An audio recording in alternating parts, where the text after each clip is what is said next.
মাসের বেতন থেকে টাকা কাটবো। টাকা কাটবি? তোর চাকরি আমি করবো যে তুই আমার বেতন কাটবি?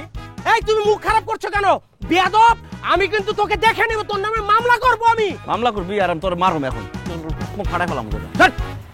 চল তুই আমার গামছা নিয়ে যা, এই গামছা আমার টাকা দেখেছি। যা, গরম লাগে স্যার। তো গরম লাগে, গ্লাসগুলো খুলে দিচ্ছ না কেন? স্যার কোনদিন দেখছেন গাড়ির মালিক গাড়িতে বসা আর গাড়ির গ্লাস নামানো? আপনার গাড়িতে খেলে এই সিস্টেম, এসি নষ্ট হয়েছে, এসি ঠিক করে না কেন? এসি কেন লাগাইতে হবে? তোমাকে ফ্যান লাগিয়ে দিয়েছি, সেটা তো তোমার হচ্ছে না। আর এসি মানুষের শরীরের জন্য ক্ষতিকর। আচ্ছা ঠিক আছে, ফ্যানের বাতাসই খাইলাম, কিন্তু এই যে ঘামতেছি, ঘামের জন্য যে ঘামটা মুছুম, সে টিস্যু বক্সটাও তো নাই। টিস্যু কিনতে পারেন না? টিস্যু? এই যে গামছা, এই গামছা দিয়ে কি তোমার ঘাম মুছা হয় না? স্যার গামছা দিয়ে ঘাম মুছুম ঠিক আছে, কিন্তু এসিটা ঠিক করেন না, মাত্র 7,000 টাকা লাগবে। 7,000 টাকা তোমার কাছে মাত্র মনে হচ্ছে? আচ্ছা বাদ দিলাম 7,000 টাকা।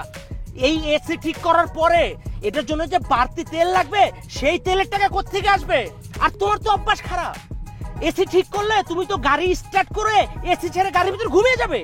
আচ্ছা স্যার আপনি আমার একটা কথা বলেন, আপনার অফিসে আপনি কি এসি বন্ধ করে বসে থাকেন? না, বন্ধ করে থাকি না।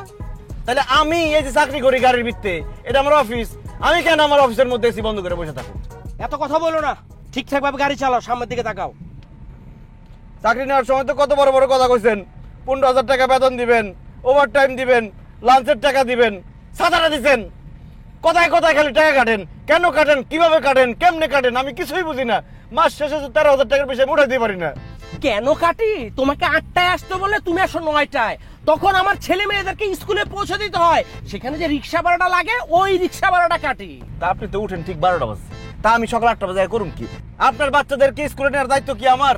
যখন ঠিকই রাতে 1টা বাজে 2টা বাজে বাড়িতে ফিরেন, তখন কি ওভার টাইম দেন? ওভার টাইম তো দেন না। এত কথা বলো না, সামনের দিকে তাকায় মনোযোগ দিয়ে গাড়ি চালাও। মনোযোগ দিতে চাই, মনোযোগ আইসে আবার ফেরত যায় আপনার গাড়ি দেখে। দেখো দেখো, রিক্সা তোমার আগে চলে যাচ্ছে। তা আমিও বলি, রিক্সা আপনার গাড়ির আগে চলে যাইতেছে, সেটা কি আমার দোষ? আপনার গাড়ির দোষ? গাড়ির এক্সেলারেটর ক্ষয় হয়ে গেছে গা, এক্সেলারেটর যদি হাত পা থাকতো না, উঠে আমার থাবড়াইতো যে আমি ক্ষয় হয়ে গেছি, আমার পারাস কে?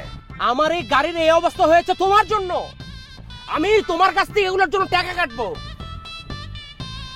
আর দোয়া কি আমার গাড়ি থেকে বাইরে হয়? হায় হায়, গাড়িতে তো আগুন লেগে গেছে, তাড়াতাড়ি নামো, নেমে দেখো কি হয়েছে। কি আল্লাহ!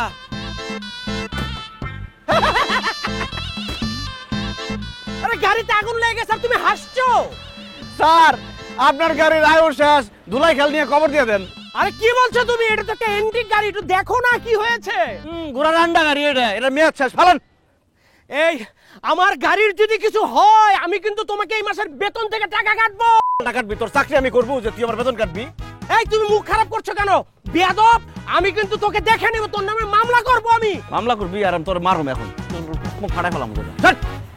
চল তুই আমার গামছা নিয়ে যা, এই গামছা আমার টাকা দেখেছি। যা, এই আমি কিন্তু তোর নামে